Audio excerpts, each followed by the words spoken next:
your favorite nerdy girl is back, Nerdy Girl Reviews, and we are reviewing the short-lived TV series of The White Lotus on HBO Max, currently streaming.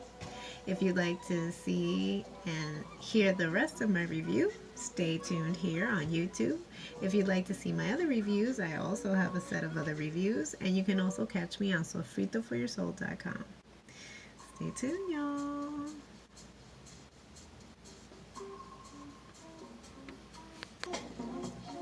Now, I'm not 100% sure. This looks like a lotus flower, right? This looks more like a lily. But nonetheless, you get my meaning, with this review. Now, perhaps why it's called The White Lotus, the series.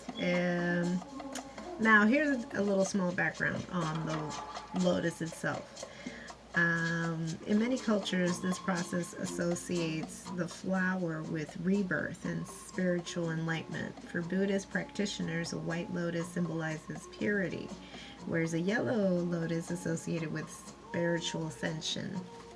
Now, I don't have a white, but you can merge these two together. But let's get into this review, shall we? Now, I'm kind of going more for, the younger characters on the show. They're Olivia character, played by Sydney Sweeney, which we see a lot of bikinis. They're in Hawaii. Why not?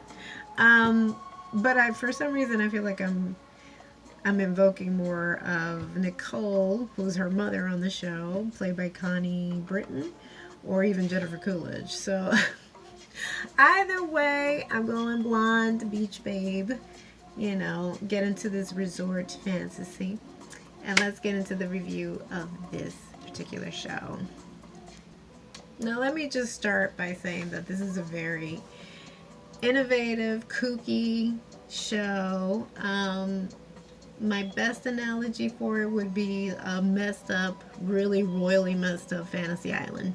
Because here we have a hotel staff, and actually even the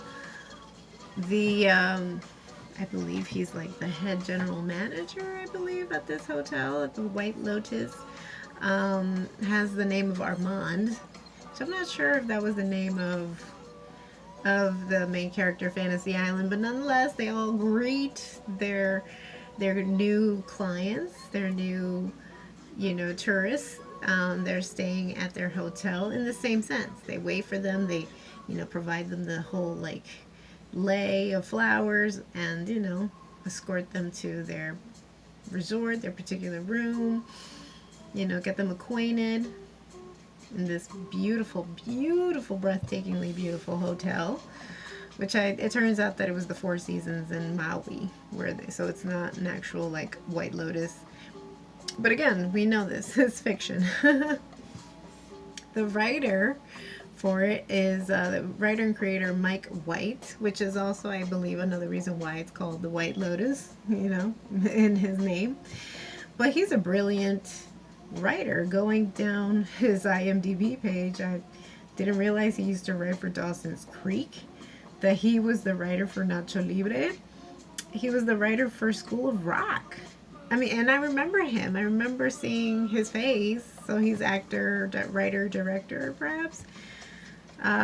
His talents are spread throughout, and he even penned The Good Girl, an independent film with what's her name? Jennifer Aniston. That was one of her first films, once she was transitioning from Friends. But nonetheless,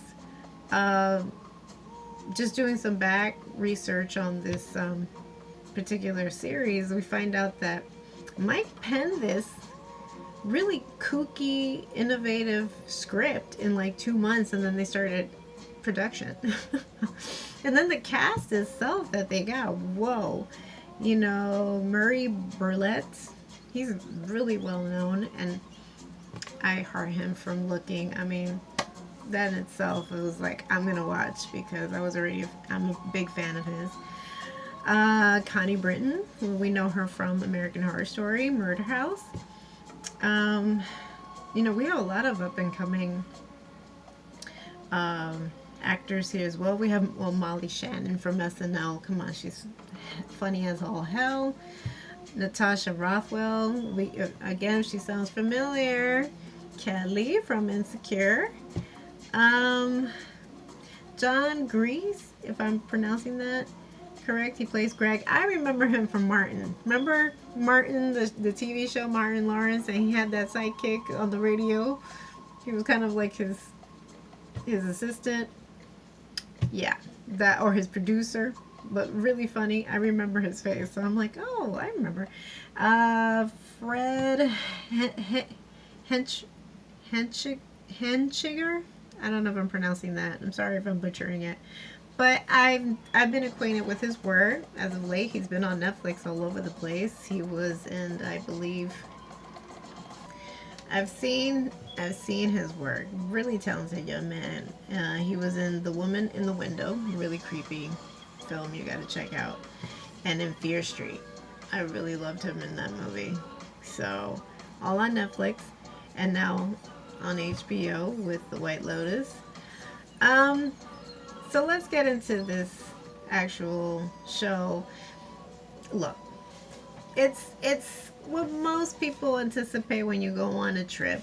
And kudos to them. They shot during COVID. I mean, it must have been difficult, but I think it was like a small grouping of them that they were in a bubble, for a number of months. People, if you were working in a bubble, you were, considered safe. So, and I think it was an opportunity for actors that were out of work for the longest. So, but we are to assume that it is not a COVID kind of situation dealing in this 6-part series. Really, it's small, but honestly, it definitely needed more episodes because it's so interesting. It's the equivalent of a train wreck. That even though it's really like squeamish, you don't want to watch, but you do want to watch. You want to know what happens next. We have a set number of guests staying at this particular hotel, and then all hell breaks loose. All types of mayhem ensues.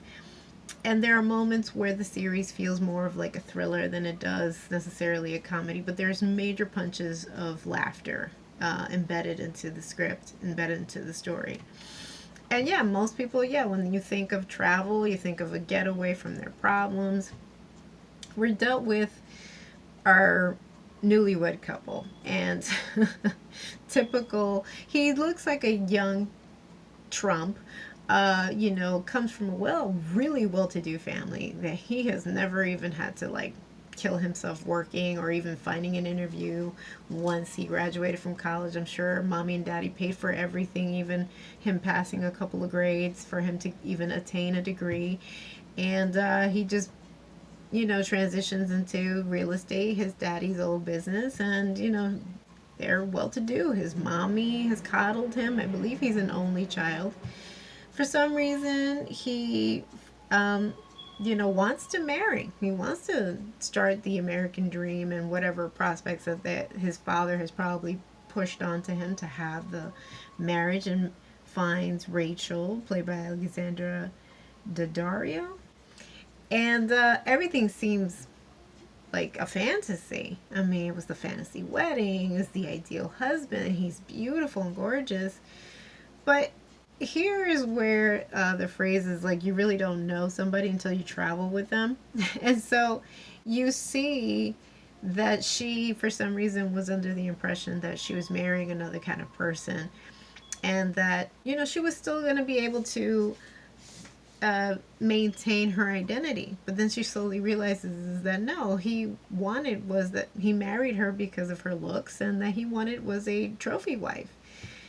And her being independent and being a journalist, and didn't come from a well-to-do family. Like, everything that she's had to work hard for. And now it's being literally given to her on a silver platter. It's not necessarily the fantasy that she thought that she wanted. The Snow White fantasy, the Cinderella fantasy. She's like, because in giving in, she would have to give up her own personal identity, her independence, the the funniest part was when like her mother-in-law decides to pop in for a visit during their honeymoon. It's like the craziest thing, but just tells you how coddled this boy had been. Like, this guy is not like the guy that you would think, has it all together. And trouble ensues that once they're there, he has a major issue with the room. Like, any other person would have just accepted it. Okay, the honeymoon suite that he had pictured in his mind and his mother booked. His mother was the one that paid and booked it, which I don't understand why he couldn't do it if he's so well to do, successful in his own right.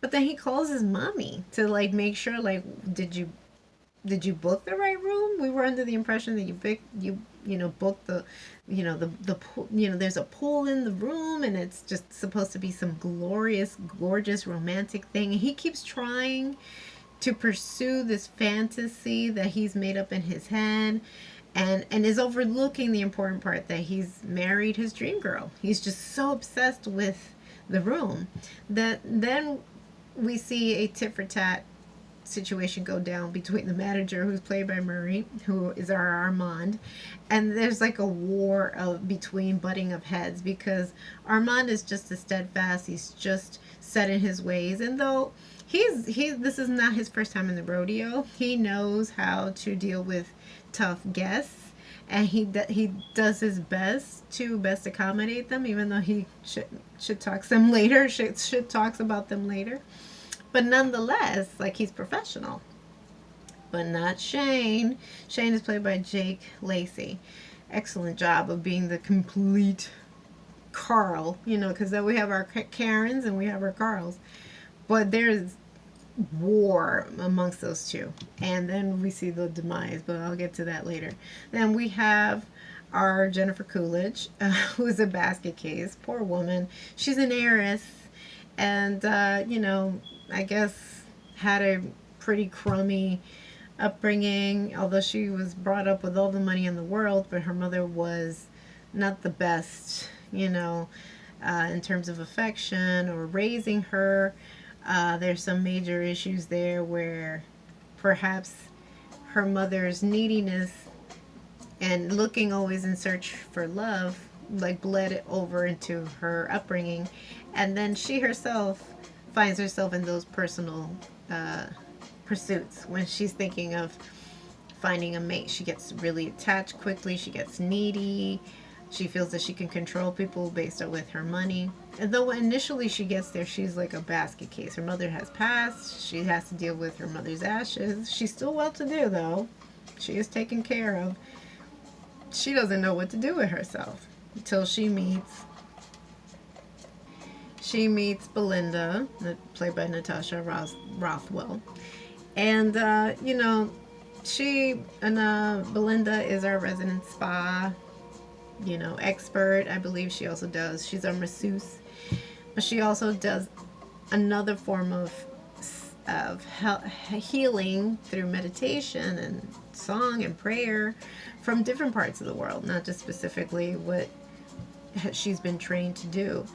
And you kind of see her regretting it at the very, because like Jennifer's character's in so desperate need for a massage. She doesn't care. She'll pay any kind of money.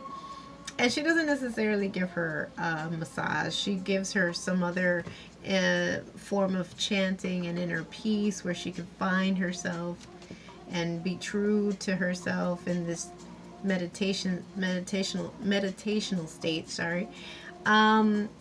That she's automatically entranced. And remember, she's a little bit of a basket case and super needy, so she attaches herself even to the same sex. I don't necessarily think that makes her a lesbian. It's just that anybody who shows her any form of like attention and some form of what she constitutes love, she attaches herself immediately. So she begins to obsess over Belinda to the point where she's telling her, well, we got to get into business. I've been all over the world, and what you did to me, that needs to be shared. That needs to turn into a business. And she gets Belinda's hopes up to the point where, because she makes decent living, but it doesn't compare to an entrepreneur making your own money, having you being the business of the business owner of your business, and you can retire and live well. So she actually jumps on that train and she's like, well, maybe this will benefit me. She is an heiress. Then we're introduced to our family, and our family is just as messed up, which is what I'm trying to do my best to resemble. So we have our couple, Nicole and Mark, who's played by Steve Zahn. And remember, I don't know if anybody remembers Reality Bites, but his face, I'm telling you, he is of a certain age, I'm sure, maybe like in his 50s, and he still looks like he did in Reality Bites in the 90s. Like, kudos to you. You maintain that skin, sir. So here's our messed up parents, and then their kids, which is Olivia, played by Sydney Sweeney, Fred, I'm sorry, Quinn, who was played by Fred, and she's brought their daughter has brought over their friend, Paula, played by Brittany O'Grady, and her friend that. The kids are, Generation Z. They don't necessarily care where the hell they're at. They're about Instagram, sort of, a little self-involved. Even though they're major book readers, I would hope that they are reading, because even stupid nosy Shane notices that. He's like, weren't you like reading this philosopher the other day? Now you're reading this. So he kind of calls them out on them, on their possible BS. But the possibility, like right there, just tells you he's a major jerk. He doesn't know how to keep his mouth shut or edit his mouth. But then nonetheless, the girls themselves, like, they're not the typical maybe Gen Z. Are they that introspective? Are they doing it for show? That we don't know. And our parents are all messed up because, well, our Nicole makes way more money than our Mark. And I don't know if that was like a little on the intimidating side for the husband. And in that process, or that was a little too difficult for him to grapple with, that he steps out of the marriage and he is unfaithful to his wife. So there's already an issue there. There's a rift between the parents because of Mark's infidelity. So there are moments where Mark is grappling with his own health. He's questioning whether, he might have he might have testicular cancer, because his scrotum is looking a little on the odd side, and they're waiting for a doctor's diagnosis, and they're on vacation, so they're already tense.